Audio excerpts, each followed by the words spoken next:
welcome to That's English. Hello. Our subject today is tradition. Do you remember in our last programme, Valerie and Bernard received a phone call from Jessica? He planned an itinerary for Jessica to show her the best of British tradition. The first place we're going to visit is Cambridge, and then we're going to the Henley Regatta, we're visiting Harrods and the Tower of London, and on your final day we're going to go to a medieval banquet. Today we're going to talk about traditions, history, festivals, the royal family. To start with, we've asked some people how they celebrate Christmas. ¿Cómo celebran las Navidades? And New Year's Eve. Y la Nochevieja. First, Christmas. Because I don't cook, I celebrate Christmas by inviting all the neighbours into our house for champagne cocktails in the morning. And then we go to a hotel for lunch. Much easier, no washing up. I celebrate Christmas around a Christmas tree. Lots of presents. I spend Christmas with my family. We have 2 children. We wrap up their presents on Christmas Eve. We open the presents in the morning. Then we have a wonderful long meal late in the afternoon. And I'm afraid sometimes I drink a bit too much. But we all enjoy it very much, especially me. That's the traditional way to spend Christmas in Britain. You open your presents in the morning, and then you have a big meal with all the family. And everyone eats and drinks too much. Of course. And New Year's Eve? Well, it's different in different parts of the country.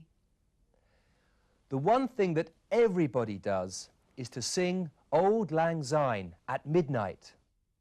We all sing Auld Lang Syne at midnight, have a toast together and celebrate the new year coming in. When it's 12 o'clock at New Year's Eve, we go around and kiss everybody. In the north of England, where I come from, New Year is celebrated by a ceremony that we call first footing. That is to say, a dark-haired man will be the first to put his foot inside your door as the new year enters, and he will bring with him 3 gifts. He will bring a little bread so that you'll never be hungry, a little coal for wealth, and a little salt for good health. I think that's a really interesting tradition. The first person who enters your house brings 3 things. Some bread, so that you'll never be hungry. A little coal for wealth. Carbón como símbolo de riqueza. And a little salt for good health. Un poco de sal como símbolo de buena salud. Now, here's a slightly different look at Christmas. And also a look at another important tradition. The old-fashioned wedding. Una boda a la antigua.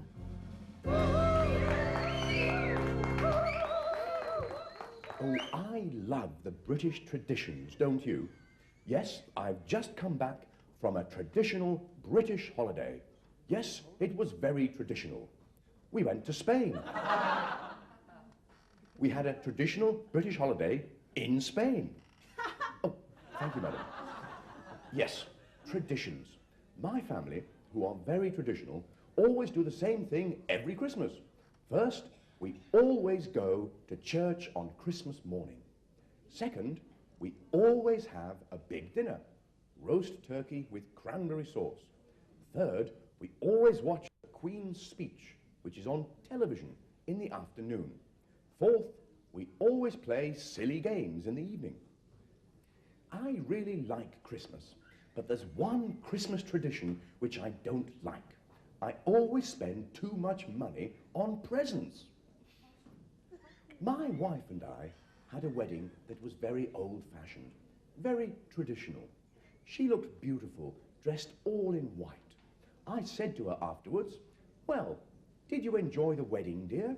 And she said, "Well, Yes, on the one hand, I did enjoy it, but on the other hand, I think I'll do it differently next time. She said, I think I'll do it differently next time. Well, thank you, ladies and gentlemen, thank you. And now, for a song. His jokes get worse and worse, don't they? Now we're going to look at a different sort of tradition. Here are some new words. Castles, castillos.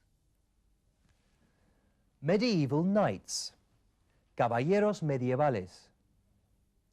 Swords, espadas. Ghosts, fantasmas. Dungeons, mazmorras. And security guards, guardas de seguridad. Life in the old days, what was it like? What did we used to do before we had television? How did people live without cookers or central heating?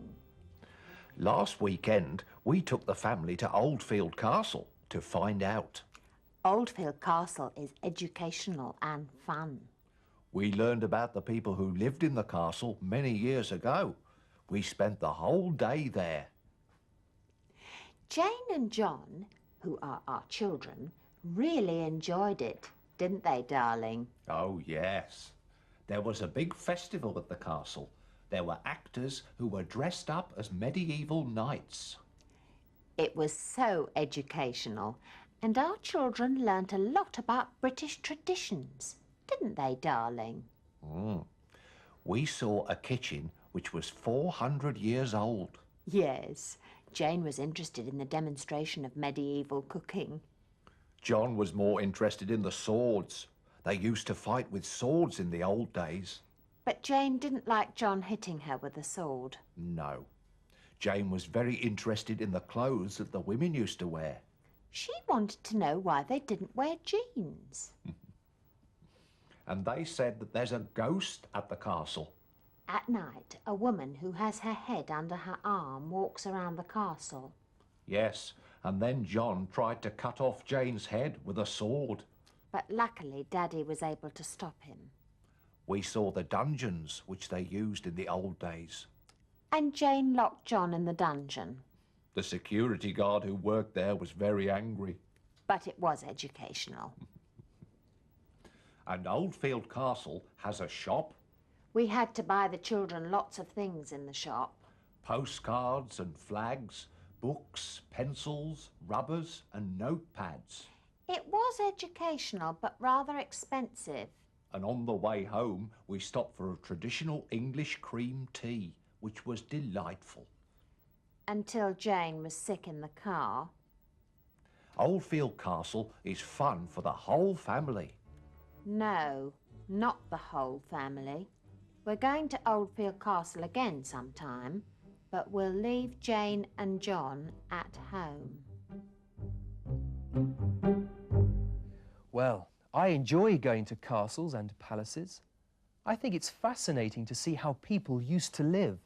I agree. And now we're going to hear about some people who actually live in castles and palaces. He lives in a country house or two or three. He has breakfast and lunch and afternoon tea. He's part of our nation's history. Rather him than me. He's got lots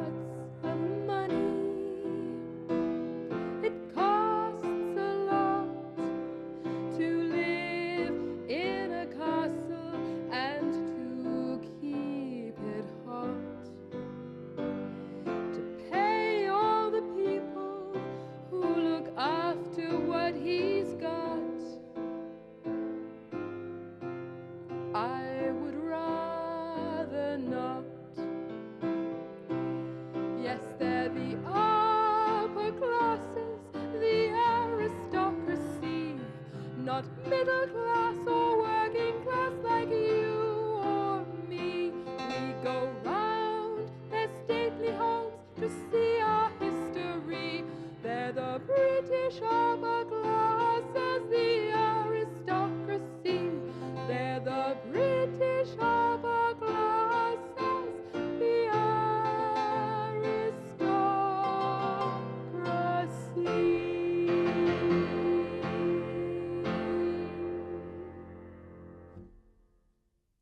Now, the royal family is a very important topic of conversation in Britain.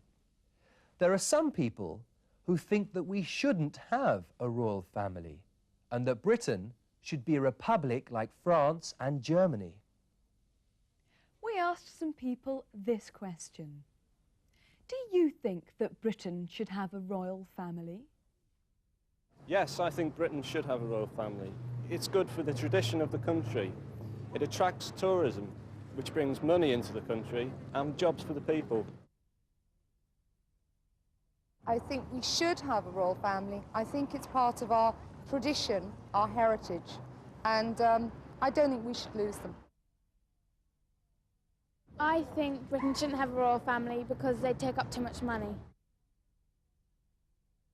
I don't really think Britain should have a royal family anymore. I think it's a bit old-fashioned now. I do think Britain should have a royal family because we've got a lot of history and the royal family is part of that history. So, on the one hand, we shouldn't have a royal family because they cost too much money and they're old-fashioned. But on the other hand, the royal family attracts tourism, which brings money into the country and creates jobs for people. There's no easy answer, is there? Anyway, that's all we have time for today. I hope you've enjoyed the programme. And you'll join us for our next programme too. Bye-bye. Goodbye, see you soon. They're the British upper class.